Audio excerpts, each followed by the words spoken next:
ازيكم يا حبايبي؟ كل سنة وانتم طيبين. النهاردة هعمل معاكم فانوس رمضان بشكل جديد وثلاث افكار مختلفة. اول فكرة هنحتاج كرتونة بيض ملونة او بيضة. انا جبت كرتونة ملونة. في ناحية الدواير بتاعتها كبيرة وقصيرة اللي هي زي دي، وفي ناحية دواير صغيرة وطويلة. انا هحتاج الناحية دي.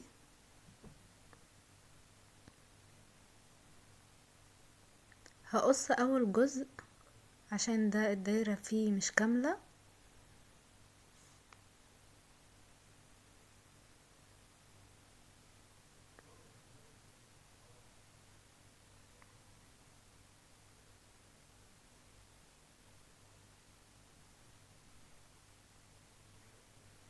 انا عايزة بقى الدواير دي وتطلع سليمة وبالجناب بتاعتها. انا عايزة الجناب دي.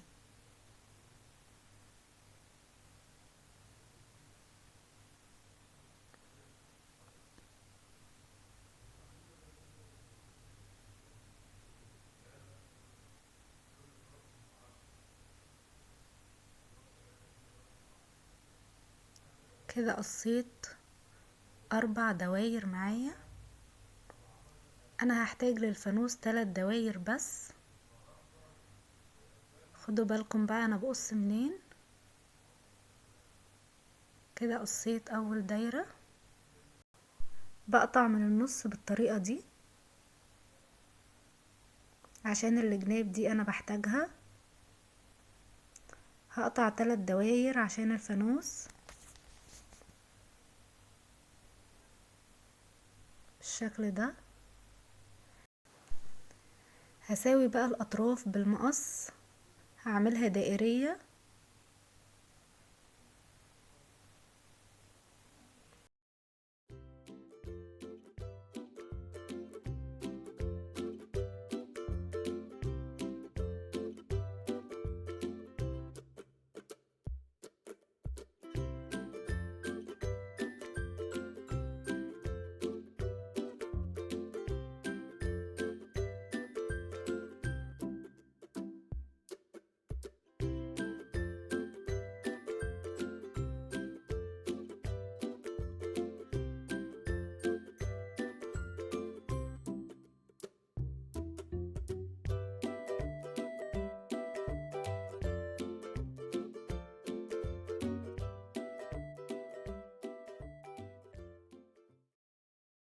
هنا قطعت 6 دواير.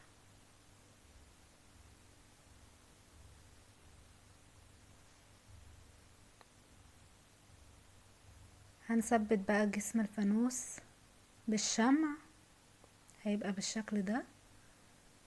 هنحط نقطة شمع بين الجناب وهنركب الجزء التاني عليها.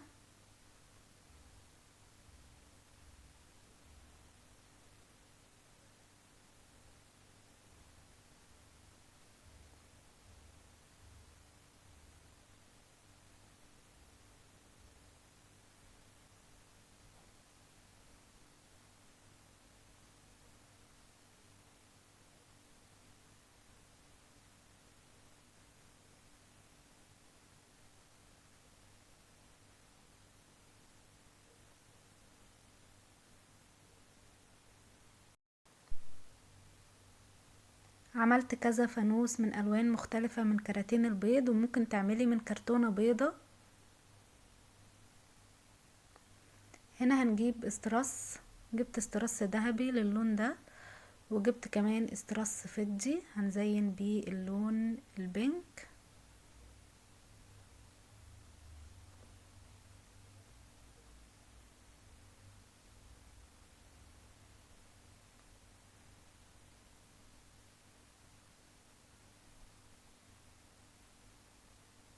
دي هتبقى اول فكرة للتزيين.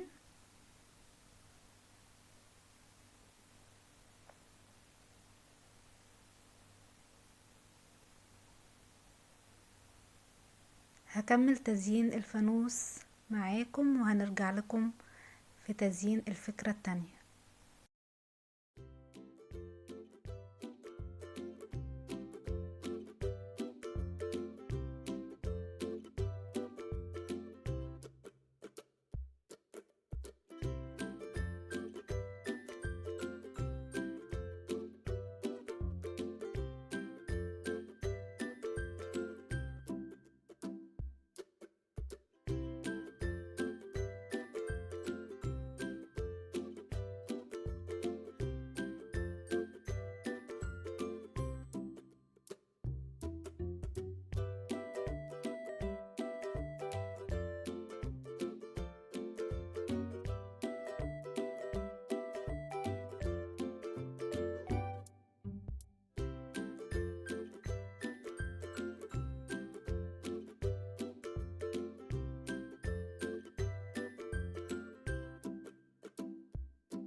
ودي كانت اول فكرة معانا، وهي التزيين بالاسترس.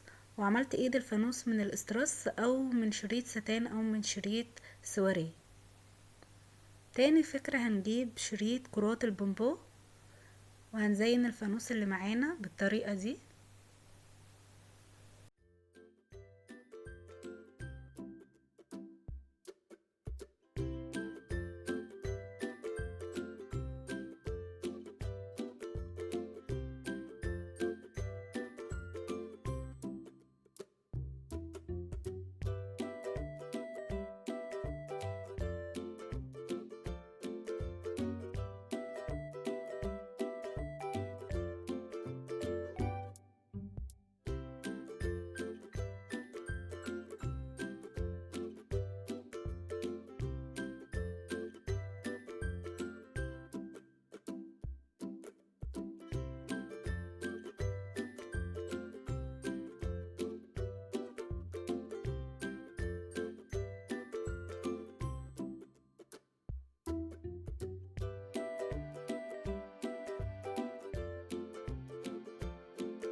تالت فكرة بقى هنجيب شريط سواريه لامع بيتباع في محلات مستلزمات الخيوط، هو والاسترس، وده المتر منه بجنيه، وبرضو الاسترس مش غالي وبيقعدوا معانا فترة طويلة وبنزين بيه اللي احنا عايزينه.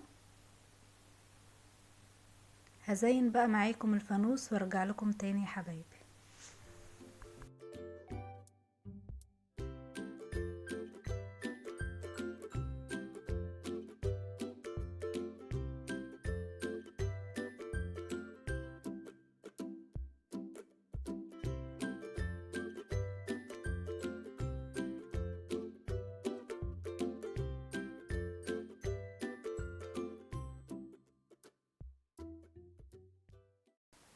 وكده اكون عملت معاكم فكرة جديدة واول مرة على اليوتيوب لفوانيس رمضان من كرتونة البيض، وزيناها ب2 جنيه بس. انتظروني في فكرة جديدة وفيديو جديد، وما تنسوش تعملوا لايك وشير للفيديو عشان الفكرة دي تتنفذ. هسيب لكم لينك فوانيس وزينة رمضان اللي كنت عاملاها على القناة تحت في الديسكريبشن في صندوق الوصف، وفي اول تعليق مثبت. ادخلوا شوفوهم هتحبوهم قوي. وما تنسوش لو اول مرة تشوفوا قناتي انزلوا اشتركوا في القناة من الزر الاحمر اللي تحت الفيديو، وفعلوا الجرس على الكل عشان يوصلكم كل جديد. والسلام عليكم ورحمة الله وبركاته.